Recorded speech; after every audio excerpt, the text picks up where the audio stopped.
Hey there, friends. Welcome back to the channel. And if you're new here, hello. My name is Ree, and I'm a professional educator and a homeschooling mom. On this channel, I focus on homeschooling, education in general, and personal care topics. Now, if you find this content enjoyable, please consider subscribing today and joining the Blissful Connections family. We'd love to have you. Now, today we will delve deeper into how to prepare your teen for the upcoming SAT and ACTs that they may be sitting for. As I stated before, these standardized tests can be, a significant milestone, and with the right preparation, your teen can find success on their tests. So, if you have, an 11th or 12th grader in particular who's preparing to take these tests soon, please stay tuned. All right, now I discussed key tips one needs to consider to prepare for the ACT and SAT successfully in the previous video. So if you've not checked it out, please, I suggest you watch that video first, then come back to see this one. Because today we're going deeper into the points made from the first video. Also, just a side note, this video is focused on giving families tips to help you with your teens who have, either not taken a test of this kind before or they've been struggling with meeting, a specific minimum score necessary to, for example, meet a graduation reading requirement in your home state. Again, many teens are performing extremely well on these tests, so I'm very happy about that. However, I seek to help those who are struggling to meet a minimum necessary score. So, again, keep that in mind when reviewing these tips with your teens. All right, and with that stated, now on to today's video. So, tip one is understanding the test format. The first step in preparing for the SAT or ACT is to understand the test format. While SAT has moved fully to an online format, ACT is currently still offered both through paper and pencil options as well as online. This is very helpful to know so that your teen is aware of how they must sit for this test and they can incorporate that appropriately into their practice sessions. Now, knowing the structure of the test, such as the order of sections, the question types, and scoring, helps reduce anxiety and it allows your child to manage their time, more effectively during the exam. This is why practice tests can be invaluable so they can get comfortable with taking the test. Now, let's break this test down further. So, for the SAT that is now digital, fully digital, um, it's divided into two sections: math and evidence based reading and writing. The SAT is a multiple choice test, and again, it is administered online. The test is about 2 hours and 14 minutes long. Now, the ACT consists of four multiple choice sections: English, math, reading, and science, with an optional writing section. Once the science section is complete, they do administer a fifth section, which is a shorter multiple choice portion that covers one of the previous subjects already taken. Let your teen know they're not going crazy. This is intentional, as ACT typically uses this fifth section to help in the development of future test questions. So they don't have to stress about it as it will not be reflected in their scores. Just encourage them to try their best. Also, keep in mind that if you have a teen who receives support services through programs like ESC and ESOL, please know they'll be eligible or may possibly have options to get some additional support on their ACTs and SATs. If your child is in a school such as your local public school or, say, charter, check with them to see what options are available to your teen in these circumstances. Now, if your child is homeschooled, check with your local school district's homeschooling department for further guidance. All right, both sections of the digital SAT are equal in length and they give the students a short, like 10-minute break between the two parts. The first section or module of the digital test provides questions that are a mixture of easy, medium level, and hard questions. Now, the interesting part is once the kids go to the second module, they engage with questions that are either more difficult or less difficult based upon how they performed throughout the first module. Now, the ACT is simply straightforward questions in English, math, reading comprehension, science reasoning, and of course, there's the optional essay as well. Now, in terms of scoring, the SAT scores max at 1600, while the ACT scores max at 36. And the ACT is based upon taking an average of the four main sections subscores. Then the optional writing is scored separately. All right, so why did I take time to state all of this foundational information about the ACT and the SAT? Well, it's because it's very important to understand these details that can help your child approach the test with confidence. This is why you'll want to familiarize them with the types of questions they face and how much time they have. Now, let's move on to tip two is creating an effective study schedule. Now, a study schedule is crucial for effective SAT or ACT preparations. Here's how you can help your child develop a plan that ensures consistent and comprehensive study time. First, assess the starting point. Begin by having your child take a practice test to identify their strengths and their weaknesses. Now, this will help determine what areas need more focus. Next, set clear goals. Establish specific, achievable goals for each study session.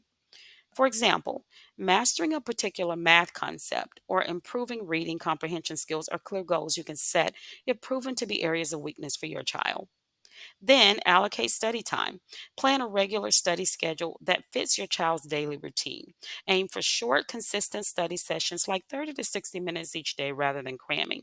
This helps with retention and it reduces stress.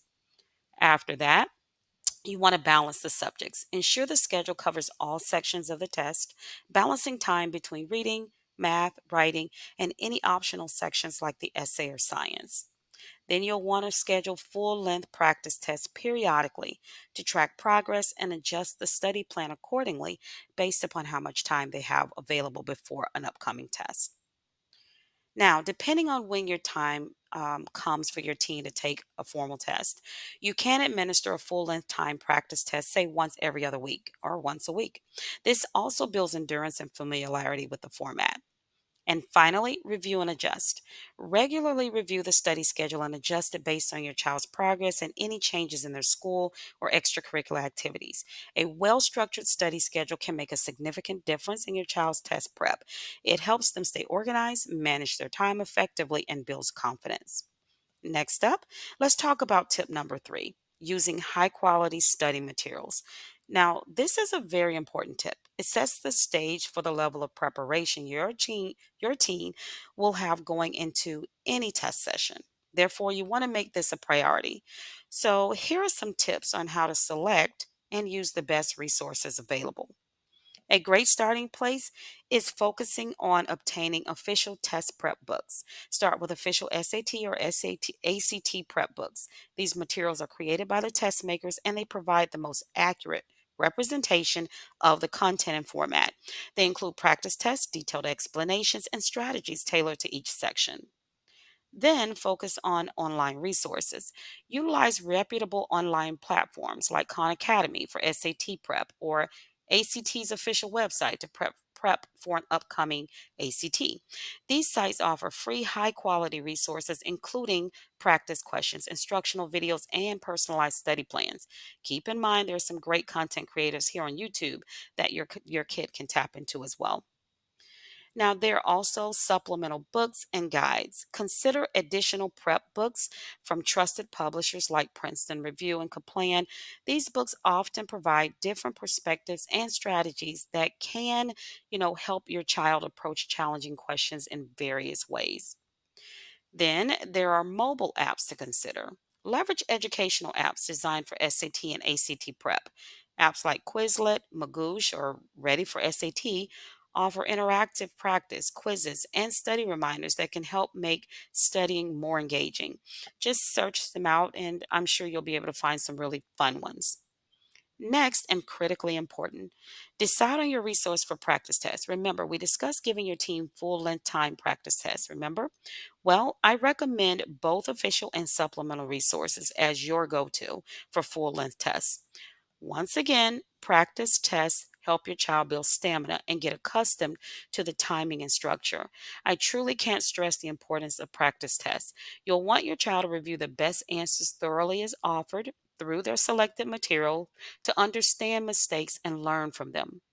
This is why the option of having quality study material is important because the answers and explanation section of that study material will be extremely important during this time. I mean, they do need to learn from their mistakes as well as understand the thinking that goes behind correct answers. And finally, engaging in tutoring and prep courses. This is a very special step for me. I tutor students preparing for these tests and have done so for years. I can attest to the power of tutoring in this instance because the right support, with that help, a student can meet and exceed their goals. So, if additional help is needed, consider enrolling your child in a prep course or hiring a tutor. However, look for someone or program that's experienced in this work and they have a track record to back it up. So, using quality study materials ensures your child is studying the right content and using effective strategies. It can significantly impact their test prep and their final score. Now, let's take some time to talk about specifics around how to best prepare for these tests. So, in this section, I'm going to highlight tips 4, 5, and 6 altogether. So, tip 4 is focusing on your teen's areas of weaknesses, while tip 5 is discussing your teen taking practice tests. And then tip 6 is teaching, some test taking strategies that could prove helpful to your teen. So, taking practice tests is essential to preparing for these tests, and it ensures that your teen is ready on test day. Therefore, you want to simulate the testing conditions by implementing specific components to your child's practice testing experience. For one, conducting these tests in a quiet environment free from distractions critical. This helps your child get used to the setting, reducing anxiety and improving focus. Then consider timing it.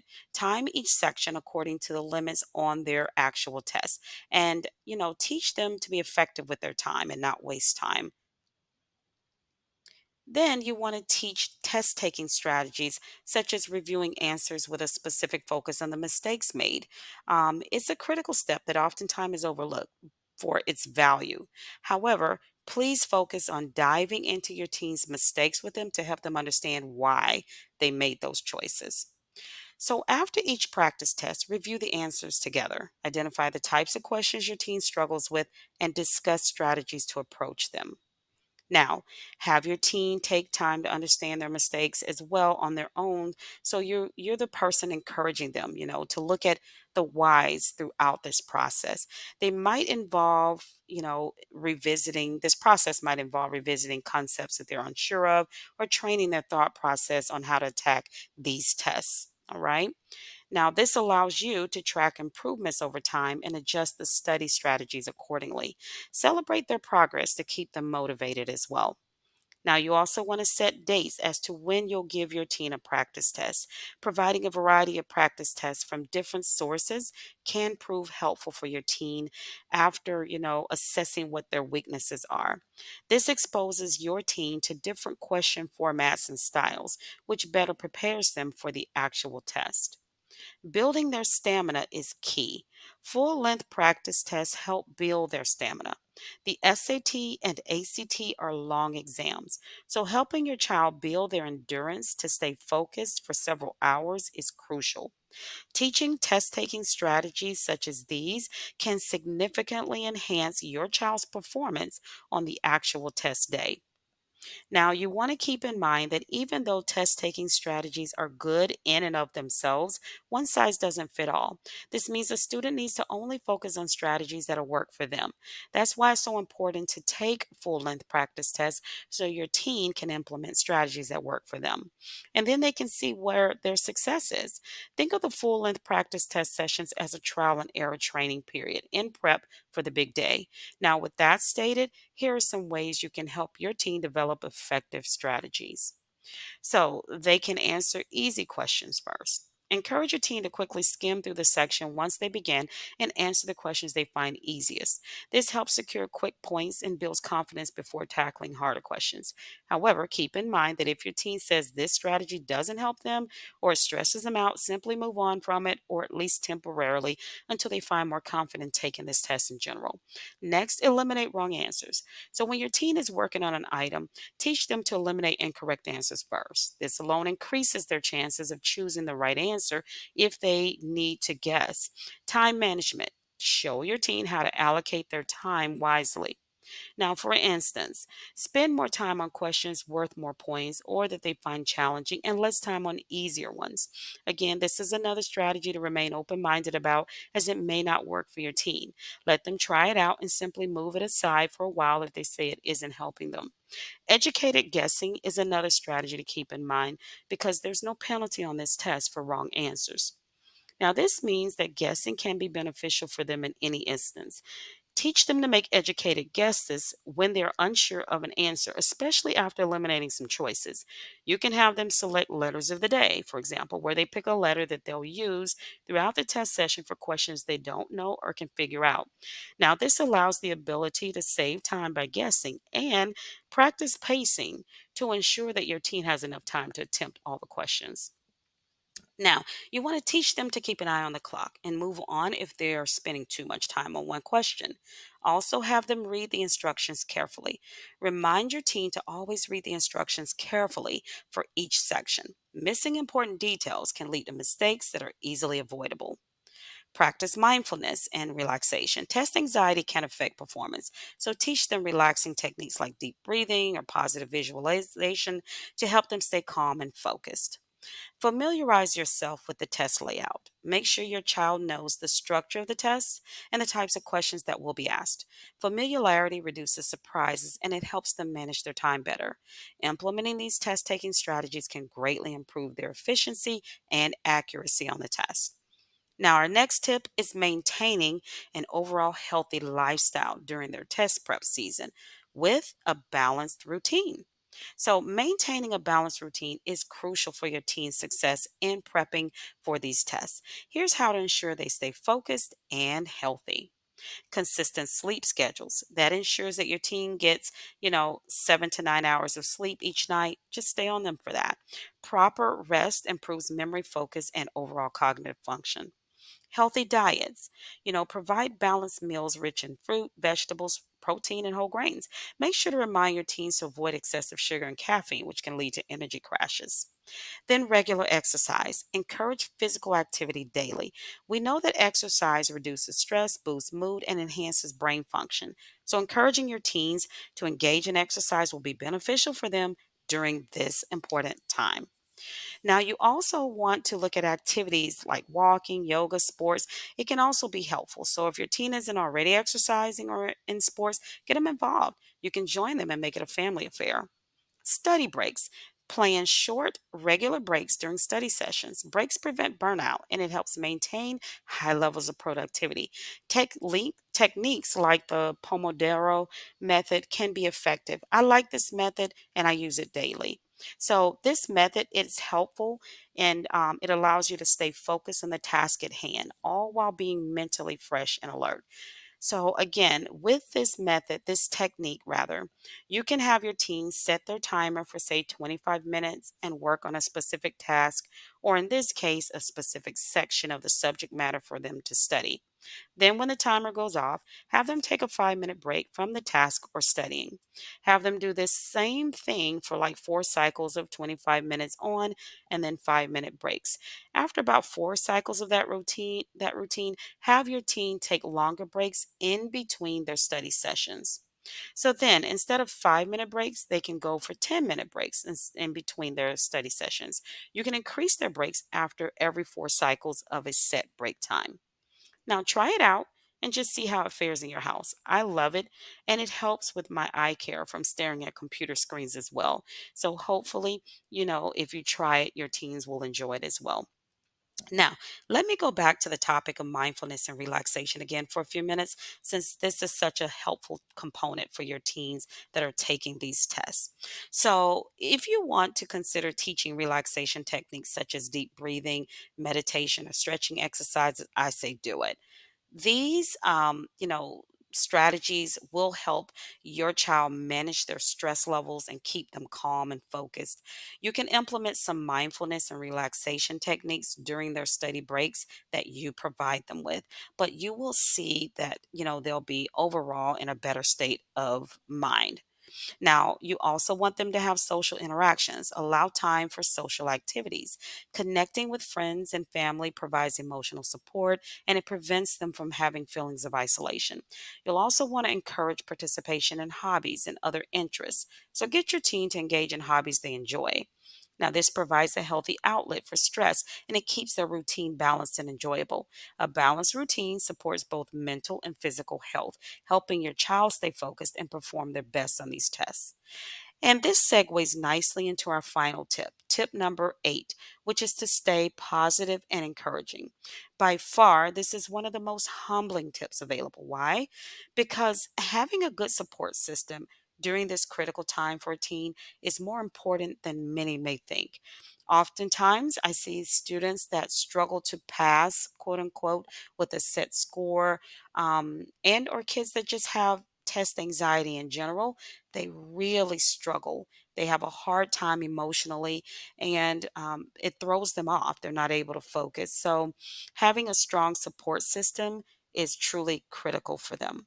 Now, by cultivating a positive and supportive environment, parents can empower their teens to approach this test with confidence and determination. Now, remember, preparing for these tests can be just as challenging as the actual test day. However, take time to learn how your team performs in a standardized testing environment and create a realistic plan to help them improve, the necessary skills that they need to for their tests to be the most effective possible. Now, I'd like to ask you, what are some ways that you've helped your team prepare for upcoming, standardized tests that have proved successful with your child? I'd like to know. So please share in the comments below so we can help each other in this community. And if you found this content helpful, please thumbs up the video and subscribe to the channel for more homeschooling and educational content if you've not already done so. Thanks for watching and stay tuned for the next video. Take care, everyone.